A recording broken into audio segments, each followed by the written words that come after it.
Greetings synth cadets. I thought I'd show you around my rig that I'm using for this year's Jamiroquai arena tour. I've changed things up a bit. Before I had a Yamaha Montage here. Now I've got a Montage M, which is the newer model. On top of it, I did have a sequential Prophet 6, and now I've got an Oberheim OBX8. Over here, I did have a vintage Fender Rhodes, but I've decided to, instead of using the old one, I'm using this Vintage Vibe. They're a boutique company from New Jersey, and they make basically a modern version of the Fender Rhodes. I'll show you around that in a minute. On top of that, I've now got the Moog Muse. I was using a Montage 6 here, but because we've got a second keyboard player on this tour who's covering the strings, I'm sort of focusing more just on synth parts. And yeah, it's been really fun. Let me show you around the rig. First of all, the Vintage Vibe. Why am I not using my Vintage Rhodes? Basically, this is more flexible. If you know anything about Fender Rhodes, you know that you can voice it to your own tastes. And the way you do that is you move the pickups against the tines, and you can create like a thinner sort of Herbie Hancock sound or a much more mellow, jazzier sound. But once you've got it, you're stuck with it. Whereas on the Vintage Vibe, you've got this thing here, which is called variable voice control. And it basically moves the harp of the Rhodes against the pickups. So it means I can go from a very Herbie-ish sort of sound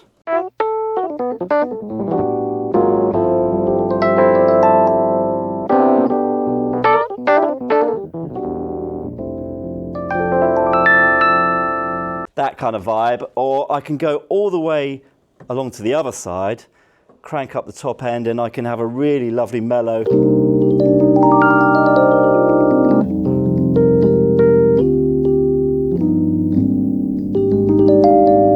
Where you can really hear the fundamentals. It's much less harmonic, or you can have it anywhere in between. That's probably a standard kind of voicing for a Rhodes. It's also active. It's got the stereo tremolo, so you can get that kind of lush sound.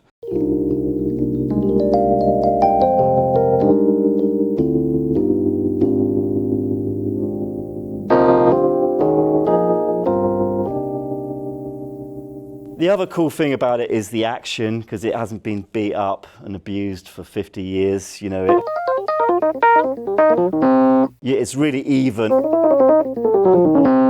and you can play nicely on it. So I'm really enjoying that, and I've got that rigged with various guitar pedals and the inserts, because it's an active type of electric piano. You can send the passive signal into these pedals and then back into the amp. I've got a Jam Pedals Ripley Full here, which is a really nice chorus stroke vibrato pedal, but I'm using it just purely in the vibrato setting. It's really nice because it warms up the sound and it's giving me a bit of warble. So without, with, you can hear that thickening up the sound.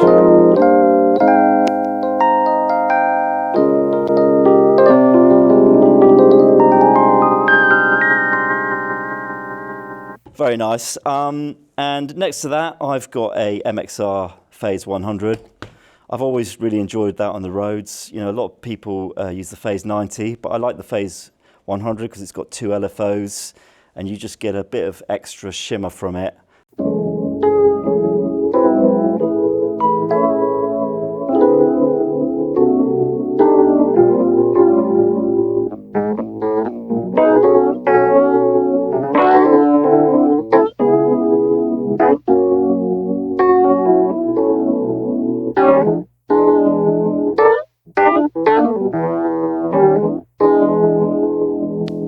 It's got that sort of Lonnie Liston Smith vibe that I like, especially when I put it through this third pedal, which is Universal Audio Dream. It's like a Fender Twin kind of emulation. And I just like it because I love the sound of a Rhodes through an amp. It gives it a bit more bite, a bit more aggression, kind of thins it out a bit, which helps it cut through in a mix. You can hear what that's doing. It really brings the sound to life.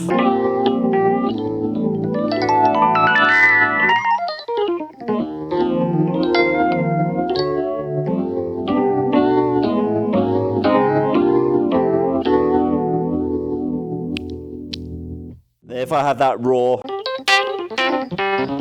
it's pretty aggressive.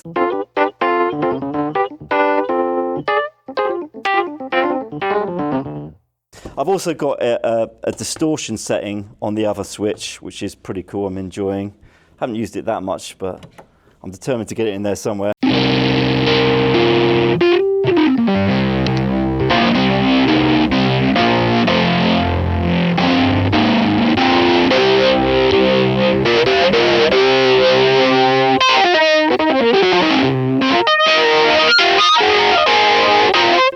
Pretty extreme, but you know, it's kind of fun to use. So that's the vintage vibe. On top of that, I've got the Moog Muse. I'm really enjoying the sound of that at the moment as well. It's very lush. What I like about it is you can split the patch or layer it. You know, I've been using multiple keyboards on some of these things. Like I've got a patch Cloud 9 where the arpeggiator is being triggered by Sarah, her Ableton. We're running a click, so it means I can have an arpeggiator and it's completely in time. And I've assigned this macro knob here to bring in a load of modulation, so when I move it, the sound's going to change with the various different things that I've programmed in to change. And I can have that, and at the same time, you know,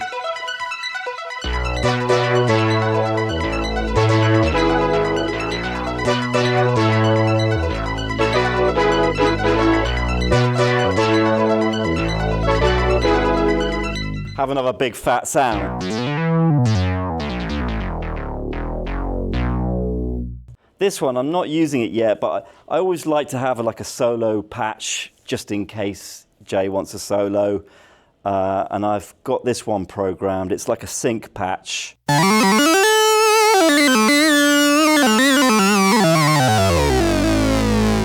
And if I press the sustain pedal, it goes up an octave and sort of does some other stuff that I've programmed in, so it'll go more stereo.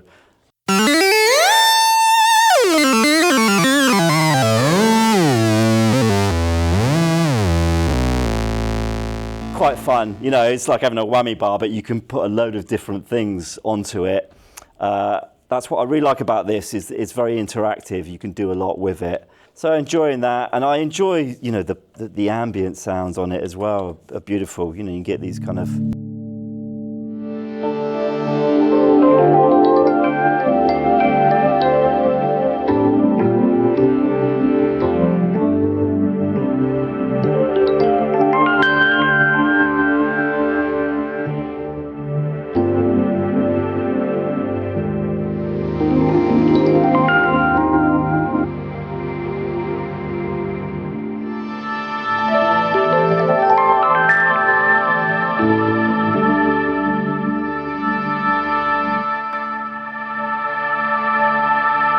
Shut up! It's a big sounding synth, it's great. It's a lot of fun. Let's just see if there's any other patches on here that are good. This one, I've just started using this today. I think it's one of the presets. I never normally use presets, but I quite like this. It's kind of Pink Floyd-y.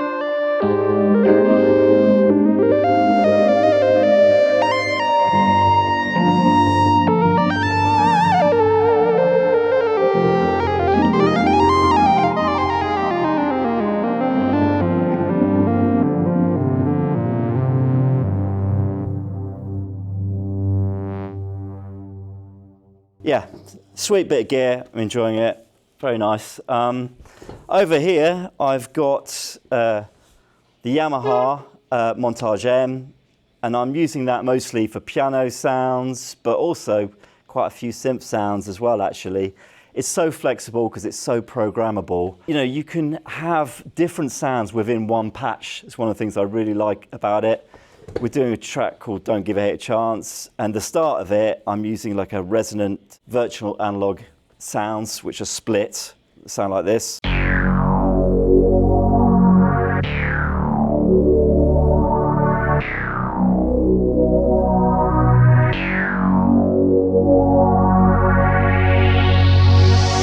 But then in the chorus, it goes into a piano. But I don't need to change patch. I just change the scene and I'm onto a piano.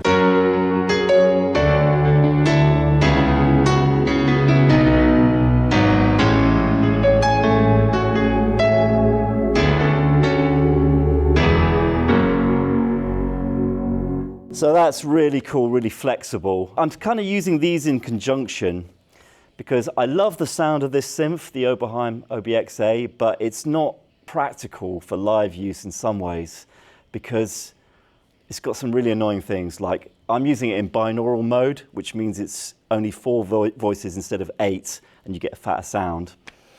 Because I didn't want to faff around changing modes, and I thought that's the best sounding mode.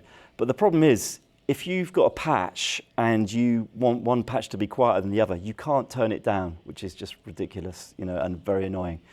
So my get around for that was to use the mixer of the Yamaha. So basically the Oberheim goes into the Yamaha, which also means I can put effects like reverbs and delays, and I can spin them in and spin them out, you know, because the Oberheim doesn't have any effects, and I can control the volumes. Because on a big gig like this, you have to make sure your levels are just constant every night. I never change my volume. Everything's on 3/4 on all the keyboards, just so that it can be consistent. Otherwise, it's just very annoying for everyone, basically, including the front of house, who's got to chase your volumes. So anyway, that was my workaround. Put it through the Yamaha, and then I can control it. And it's cool because, like I say, I can throw in effects and stuff like that. For instance, on this track, Space Cowboy, like Space Cowboy has become a real epic on this tour, and it goes on for a long time. I've got this sound on here. So that's the plain sound. But on this Yamaha, you've got this thing called a super knob, which is a bit of a comical name, to be fair, but it's great because I can trigger it with my foot switch. You can see there I'm opening and closing it. And you can assign almost countless modulations to that. I can bring in delays, I can open filters, I can do all sorts of stuff. It's really flexible. So, you know, I'm just doing something simple here. I'm putting a delay on, I can throw it in. And then underneath it, I've got a very big synth sound.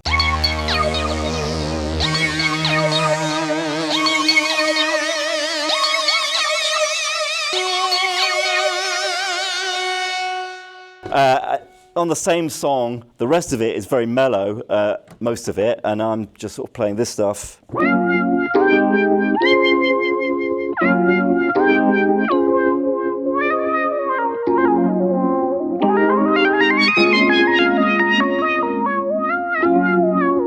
Then it gets to the other bit.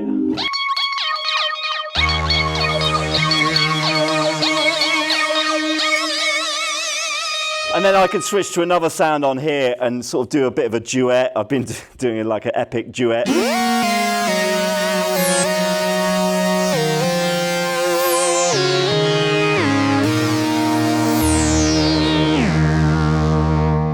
And on another part of the song, it goes to a horn part, so I can switch sound. Switch that off for a start, and then go over. I'm not trying to do a horn sound because it would be cheesy, so I've just translated it into keyboards.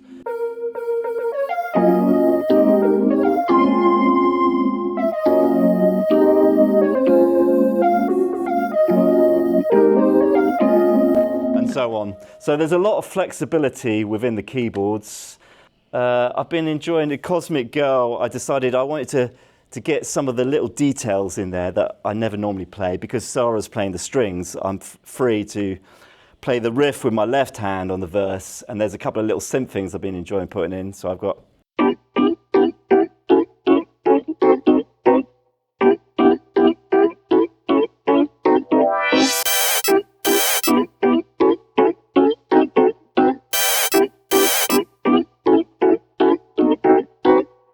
We're doing a really soft ballad. Well, we'll see. We'll see. If the singer decides he's going to see it through. But it's lovely. I hope we do it. And it's got, I'm using like an upright piano on it. It sounds really nice.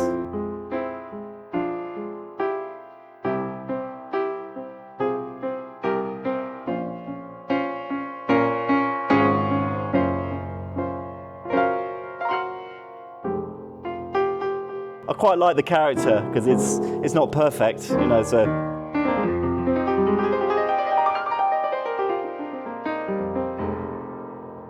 There's a track called Queen Machine. I'm using a few different sounds on that actually. I'll show you quickly. On the record, I was using my third wave quite a lot on it. It's a very big sounding synth, so some of the sounds I've had to just emulate on this Moog.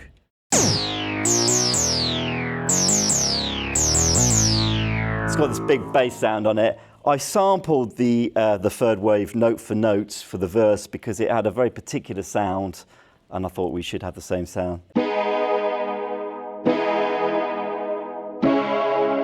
Very 80s kind of vibe.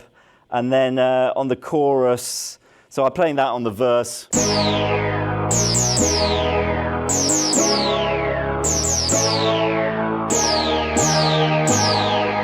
And then in the chorus, I go over to the Oberheim.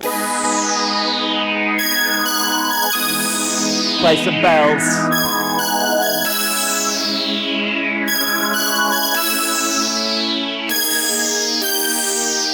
And then there's a sort of crazy middle 8 bit where I sort of just played some solo stuff on the record and they kind of messed around with the effects. So I've sort of emulated that using this super knob here, and I've programmed it to really make the sound move around.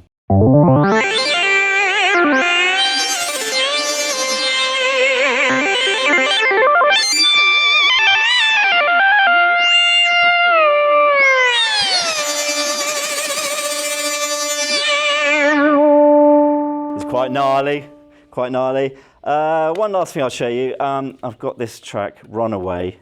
We all always enjoy playing this song. It's quite a sort of just uplifting, joyful kind of tune. And it's quite fun for the keyboards because I'm covering a lot of different things. Where is it? Runaway. This is the bit. Try and remember where all your bloody sounds are, is the hard bit. But yeah, on the record, it's got a Fender Rhodes and it was a Jupiter 8 in the verses. And I can't remember what we used. I think it was a Nord lead actually in the intro. I'm playing.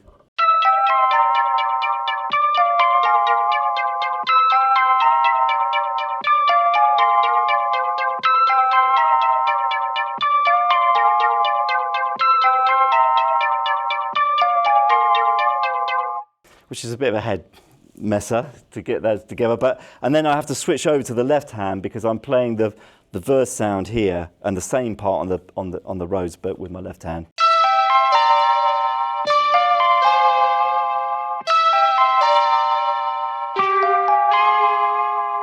And then in the chorus it goes over to strings, so.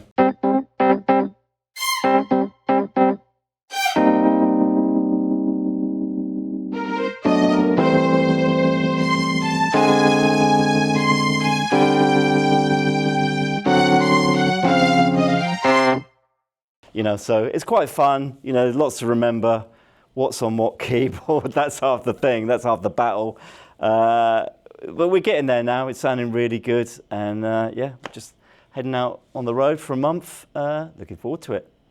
Okay, until next time, adios.